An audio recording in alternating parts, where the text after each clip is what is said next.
to Vasquez. Freshman Queen who's driving, floats it.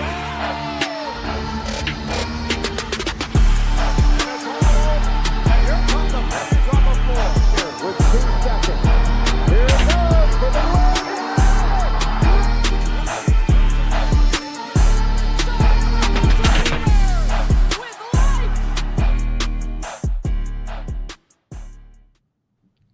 What is up, Maryland basketball fans? Welcome into another Fear the Podcast. It was a huge week for Maryland basketball. The football team's now 3-0, but the biggest news here, I think, is what happened with some of these recruits that attended the game. We'll just talk a little bit through the guys who were in town. I've got the man to talk to about this kind of stuff, all things recruiting, Colby Giacubeno. Colby, how's it going, man? This was a big week for Terps fans, so I'm excited to talk a little hoops in the summer here. Yeah, definitely a packed visit weekend. Even more than it was initially thought, as Jackson Sheffield kind of snuck in there for last second official. But good weekend overall, I would say, on campus with the win. I think the football team is trending in the right direction. At least Malik has it going that way thus far. And just some more developments on the hoop side. Let's talk about the guy who came in the week before the crowded visit, and that's Adama Tambedou. You reported it went well. Jeff went so far today on InsideMDSports.com. Go check that out, everybody. To say that he's putting a crystal ball in for Adama, joining the class here. 6'7", 6'8" power forward, super athletic. Go check out our last pod if you want more of a breakdown on his actual game. But sounds like Jeff's pretty confident here. I know you said it went well, Colby. Like, are you feeling similarly strongly that this could be locked down here sooner rather than later?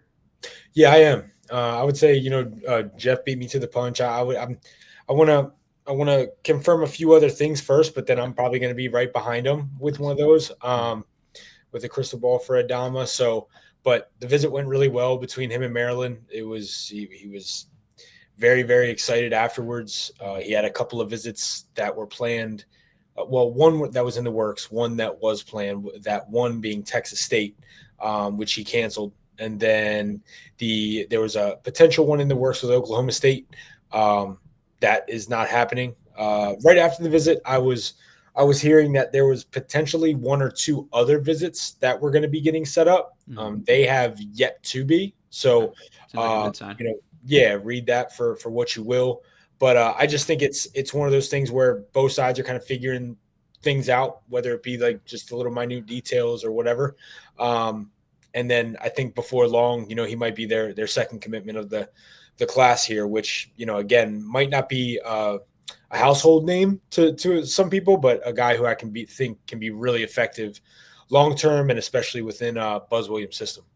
You mentioned some other things go into this. There's always other factors, other guys. It's basically like a human game of Jenga, trying to make all these pieces fit and what one recruit committing does to another recruit's potential and all this sort of stuff. So the name you mentioned there, Jackson Sheffield, big man out of Alabama, looked like he was going to come later in September here, potentially October. Joins the recruiting visit here last weekend. At the moment, the initial reaction was, hey, it went well. Seems like a good sign if someone's trying to speed up their visit to get in there sooner. Now maybe the reporting has it that there's, he's trending in the wrong direction here, potentially a Vanderbilt lean after the fact. And anything you heard about that? Was that hey, Adama's coming in and we don't think we overlap, or he just liked his Vanderbilt visit more, or I don't know, any insight into the Sheffield thing and where that actually stands, Colby? Yeah, I mean, from the sources that I talked to, that wasn't a factor in terms of, hey, you guys are recruiting Adama and, we don't see us both fitting. I think Maryland would have taken both of them. That's speaking for myself. I think with Jackson, he wanted to get a look at Maryland. From what I've been told, the visit did go really well, and he enjoyed himself.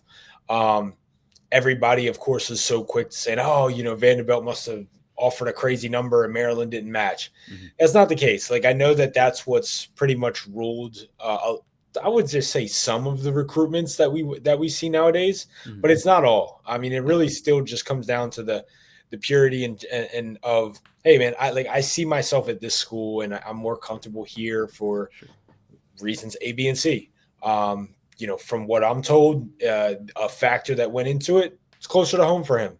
Okay. And, how many times have we seen, guys, whether it's here, Georgetown, George Mason, anything in the DMV or whatnot, they choose to stay closer to home rather than go out to some California or Arizona teams that are recruiting.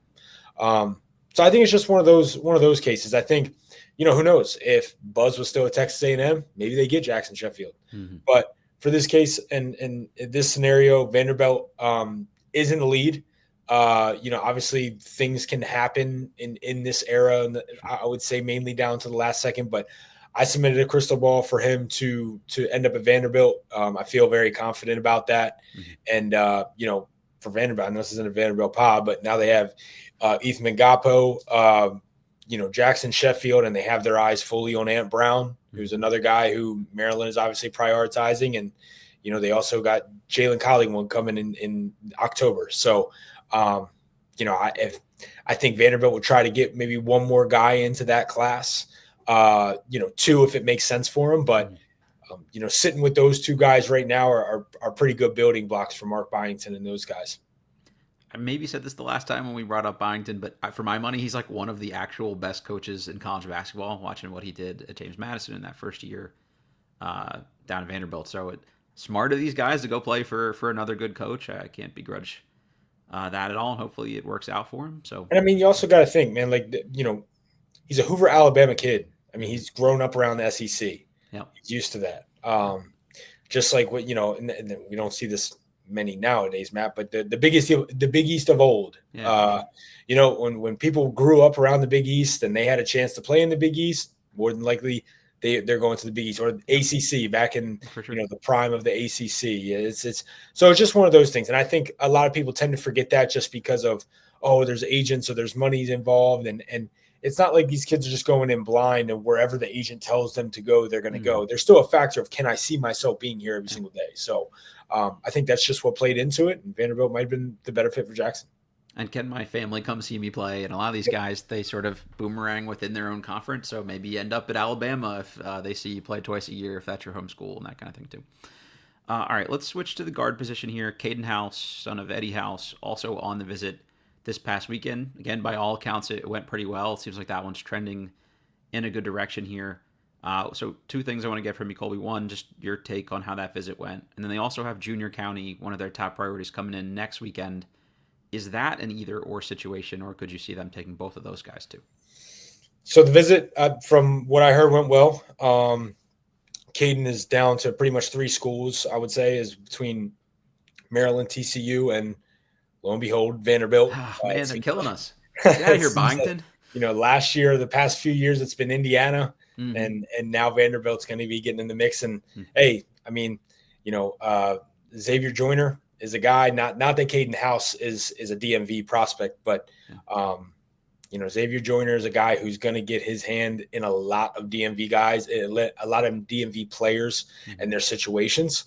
So you can expect to hear Vanderbilt being involved here going forward. I mean, going back to last year, like even whether it was them trying to get Bryce Lindsey out of the portal or Derek Dixon, they were down to the finish line with him. So they're going to be around. So Maryland fans just get used to that. And the better they keep performing in the SEC is the more of a threat that they're going to be. So, but I say all that to say, Maryland I would say they have a real shot with Kaden. And I think if I had to speak on my behalf, there's probably down to 3 names, trying to get 2 of Ant, Junior, or Kaden. So, I mean, like I said, we're dealing with all the high-level guys at this point in terms of, both as coming into being a freshman and productive or as a 2 to 3 year guy who can really, really help a program.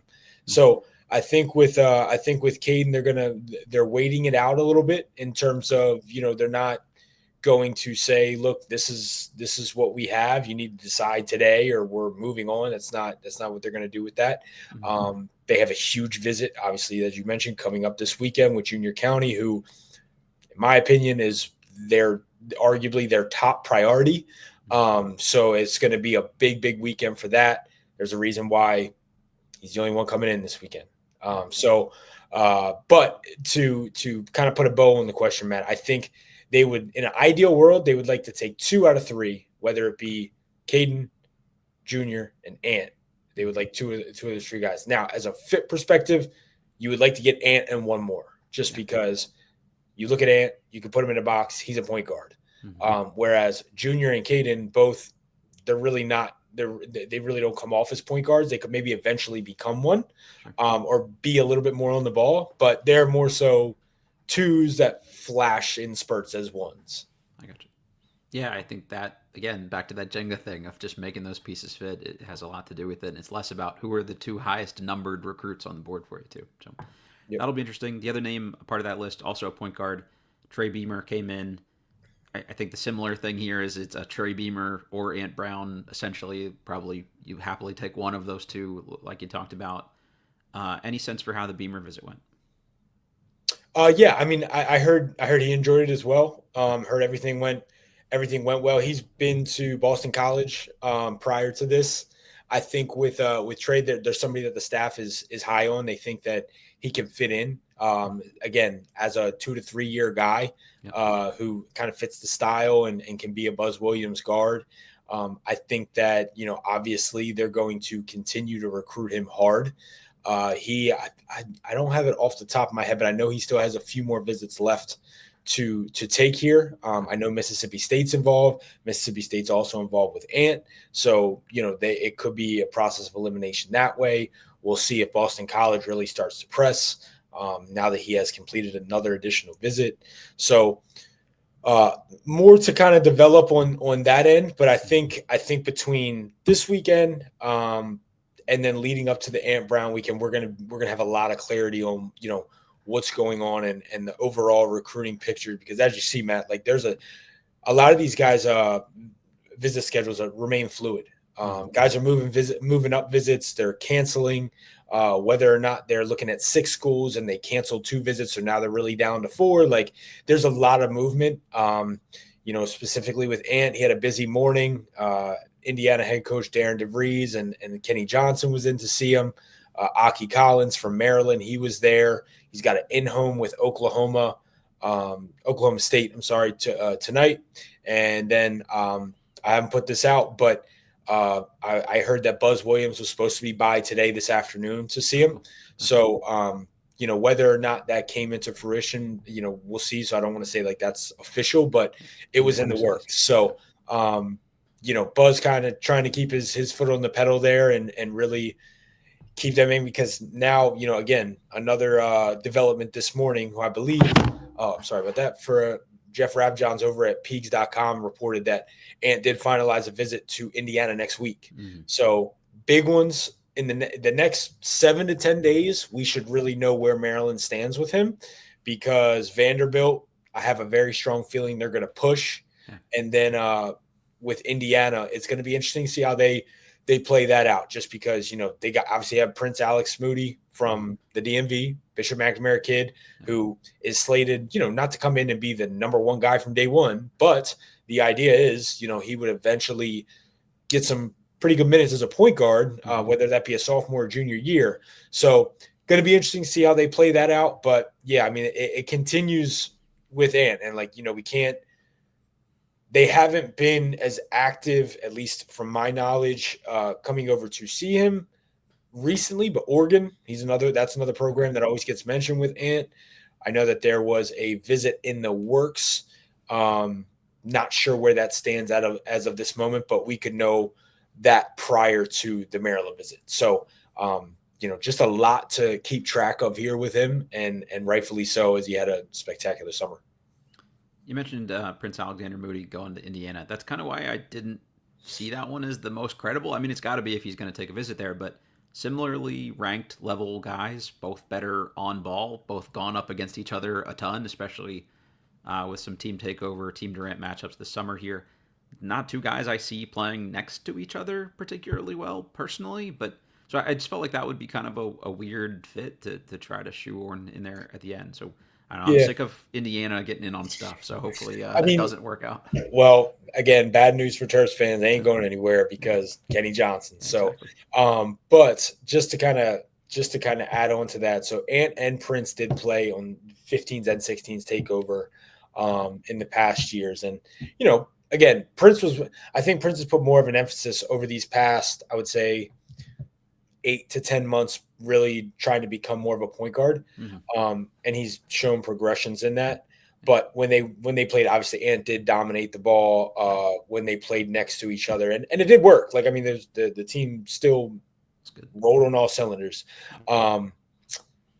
But yes, I hear you out with that. I think with Indiana, and it's no shock because again, they didn't recruit Prince to come in and be the dude from day one. Sure. Hence why they were so heavily on Tay Kinney.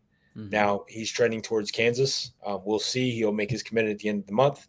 But once they kind of read the writing on the wall with him, they were going down other lists or other guys who they could easily, get involved with. And Sure. Ann is one of them because of Kenny's connections.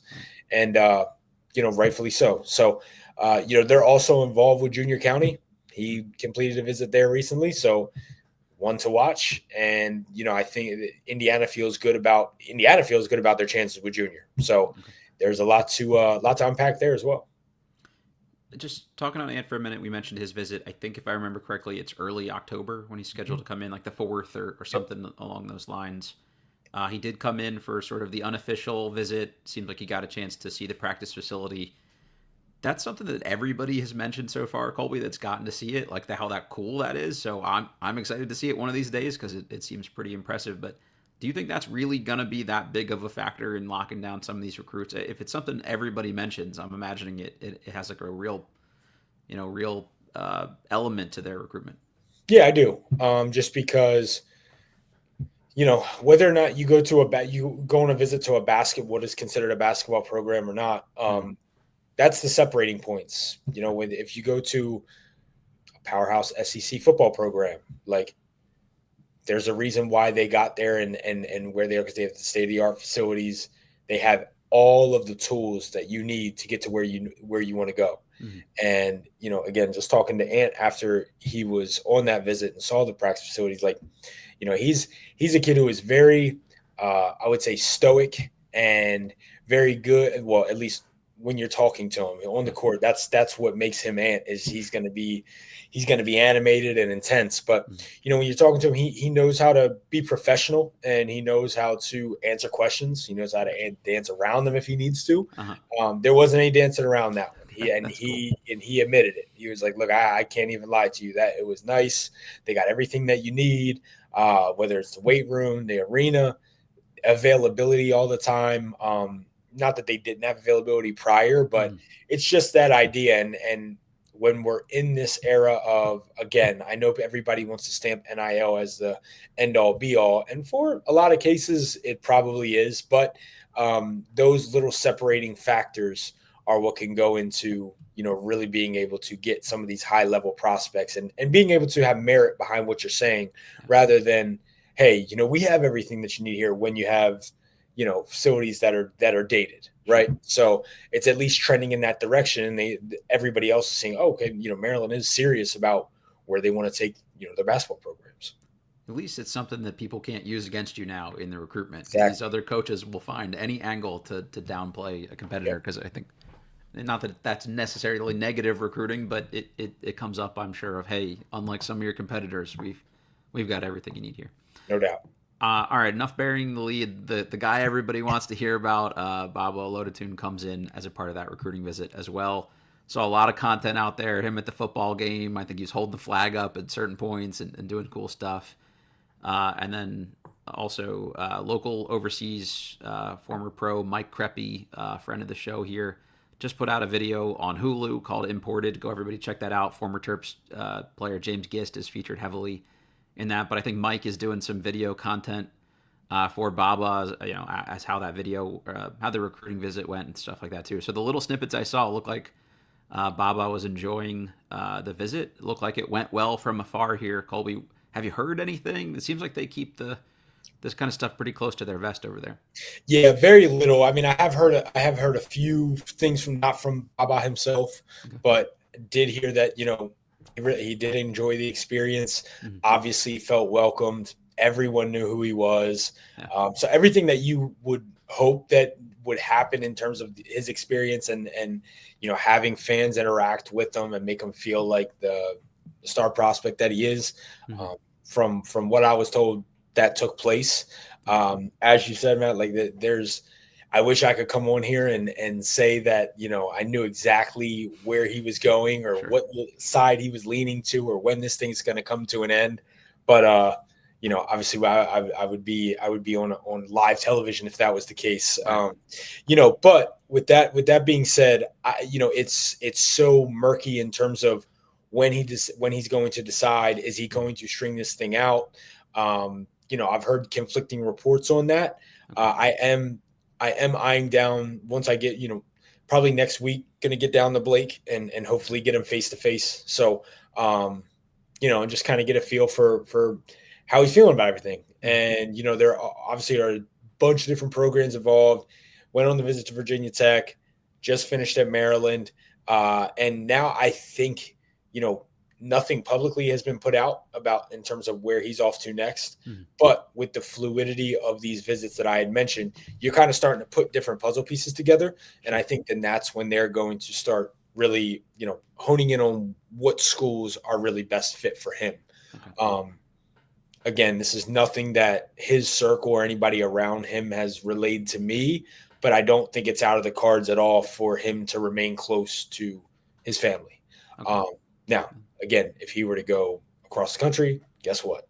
Family's coming too. So take that for what it's worth. But I think the way that Buzz and his staff pitched their argument this weekend is going to sit well with him and hopefully play a factor. But we'll see. I mean, because, as maybe the Arkansas or BYUs or whoever starts to miss on some guys, we're going to see a lot of people pivot, just like Indiana and all of those who were involved, say with Tay Kinney, they start looking in other directions and really start prioritizing other guys. So buckle up. I don't think and I don't think the end is near here with Baba, and I'm not sure that we're going to get a decision within the next month or so. So we'll hear a ton of things, but keep my ear to the ground and try to get the latest developments on that.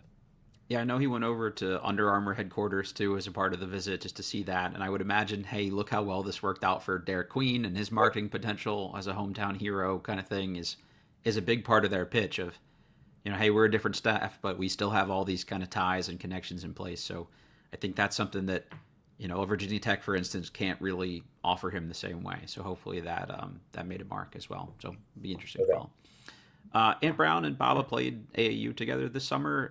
I don't seem like they played pretty well together, but it's not like these guys were on the same team for forever because Baba reclassed to join that group. But do you know if they liked playing together, Colby? Do you think that has any impact in this decision of if Ant Brown commits, does that help their chances with Baba, or is that totally unrelated, do you think? I don't think one decision impacts the other. Okay. Do I think they enjoy playing together this summer? I mean, I would say yes. Okay. It was nothing like, again, this is just based off my own findings. I don't think they're best friends and they do everything together, but I think they both complement each other. And I think Ant can really help, get Baba in his spots and get him where he needs to be to really succeed, because, I know that, everybody throws out the low hanging fruit with Baba and Kevin Durant and all this stuff. Like he's not the creator yet. It's going to take some, it's going to take a little bit of time for him to develop that. I mean, even, us coming in, let's say AJ DeBanza, when he was coming into his senior year of high school, everyone knew, give him the rock, he'll make something happen. Right. Like Baba is still developing in that sense. And now he's getting better, like pretty quickly at it. And even like, I would say, when I say pretty quickly, like, well, we just we didn't see A, B, and C. No, but I'm talking about in August when he was at the different showcase camps, elite camps, what have you, a lot more control and a lot more assertiveness off the ball, and ability to create space better than when he played in the beginning of spring. That's a big issue with him. Like, he's got the size, he's got the length, but when you get around that size and length on a regular basis, along with strength, how effective are you? He's showing, I would say, pretty quickly from the mid-July to end of August, it's starting to really come together there. So we'll see, but no, I don't think if we were to get Ant Maryland was to get Ant, he says, oh, this really helps us out with Baba, or vice versa. Okay. I don't think it would hurt. I don't think they impact each other in any way, really. Hey, we'll take that as long as it's hey, we hated playing together, so one precludes us from the other like that. There you We'll go. take that as a win. That's cool. All right, I promise you we keep this short, and by our standards, this has been so far. But any last nuggets you want to throw out here? Anything we didn't touch on that you think is worthwhile for fans to be aware of? Not too much, man. I mean, again, a lot of this stuff is very fluid information. You're finding stuff out by the day. Even schools that are in the thick of recruitments with these guys, they're reaching out to every source that they can just to say, hey, what are you hearing here? We hear he's leaning this way, but is he really, or is this just his agent? There's a lot of, it's just the typical, feathering through everything. I would say, Jalyn Collingwood, just a little development that he moved his visit up to Ohio State for this weekend.